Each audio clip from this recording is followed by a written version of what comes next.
Hey, Brett Kitchen here, and this is our 1967 Ford Mustang, signed by Carroll Shelby himself.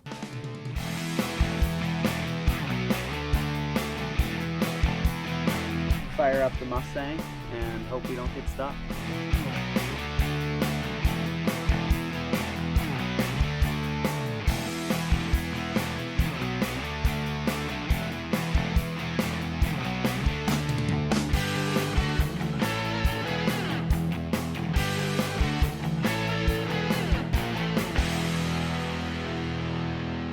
Hey, Brett Kitchen here, and we have given away multiple different cars throughout our career here, and one of them was a 1967 Ford Mustang. My favorite was signed by Carroll Shelby himself. We gave a 1965 Mustang away. We gave a BMW 321 Xi away. And I'm going to show you a little video of the 67 because it's my favorite.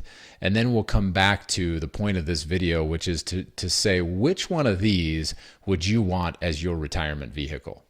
Hey guys, Brett here, and I am here to make a very sad announcement. Sad for me, happy for you.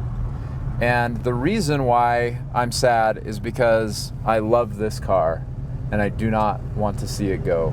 We are going to give away this car, lock, stock, and barrel, to one of you. Put me in the camera. Yes, yes. Thank you.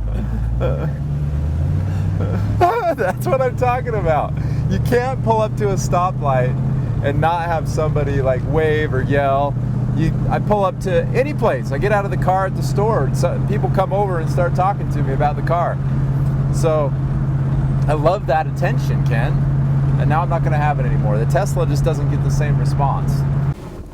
Just for outtakes' sake, if nothing else. So what's going on here?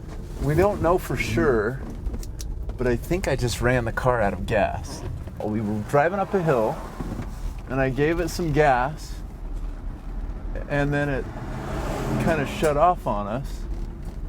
And luckily we're on a hill, and there's a gas station at the bottom of it. So you're gonna roll your way down? So I think we're gonna try to roll our way back down the hill, which is what we're doing right now. The car's turned off. We just washed it. We got it all ready for this big promotion. And I ran it out of gas on the wrong side of the road in reverse in the 1967 Mustang. We got momentum, and I don't want to stop. Uh-oh. We got a car coming out of the 7-Eleven. I think we're in trouble, Ken. We are going backwards down the wrong side of the road. Okay, dude, I think we made it.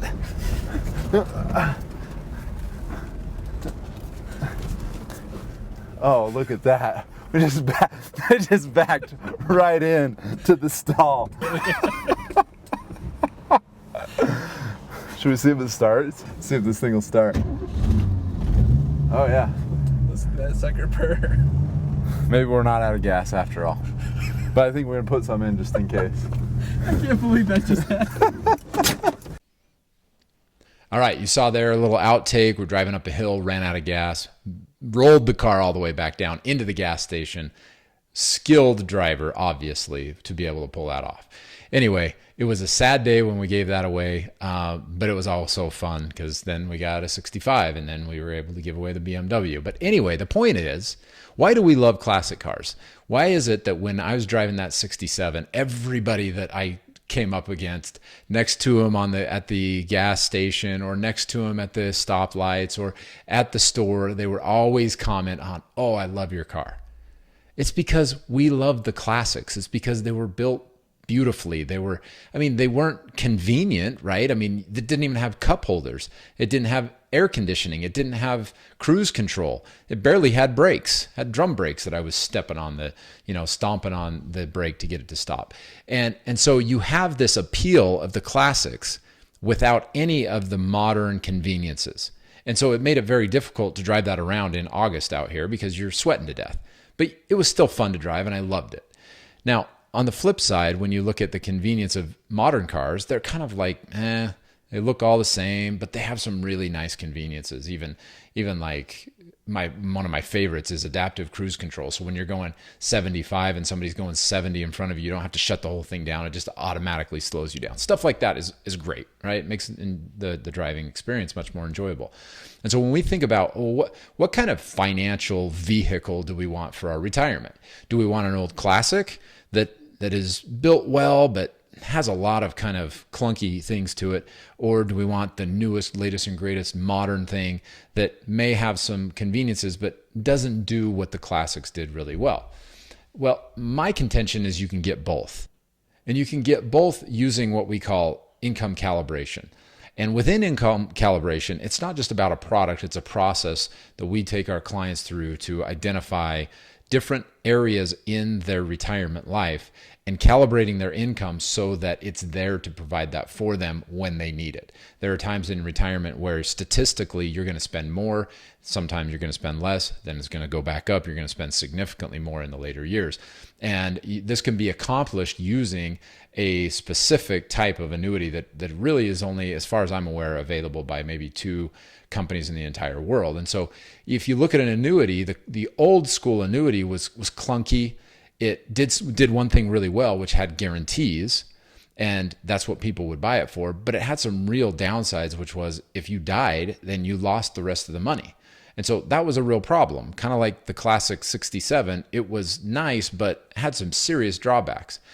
Now, though, they've combined the best of both worlds, where you have that guarantee, the security of having enough income, but they've modernized it in a way that it accomplishes some things that it has never been able to do before. Number one is your income can actually go up during retirement. So during these times where inflation's going crazy, you can actually have your income increase throughout your retirement. So if you start at 50 grand, you could be making 100 grand by the time you're done. All right. So that's one really valuable innovation. Second is that it will continue to pay you income even if the account goes to zero. So using this concept called profit pooling, you can actually continue to get paid even if your account goes to zero. Try that with your bank account. Try running your bank account to zero and saying, hey, I want my 5 grand this month. I want another 5 grand. They'll laugh you out of the building. Same way with Wall Street. You ain't getting nothing after your account goes to zero, but with the right type of income calibrated annuity, you can get that. Third, you can actually get the growth of the market when it goes up without any risk of loss. It's called indexing step-ups. And so using progressive hedging, you actually grow your account and grow your money even though you're not in the market. And so when you look at these combination of things where your income can go up, it's guaranteed to last you as long as you live, and you can guarantee that for your spouse, and it's going to continue to pay you even when your account goes to zero, and you can get growth when the market goes up without risking your money, and it's 100% guaranteed. So there's no reason for you to ever worry that you're going to lose money or run out of money.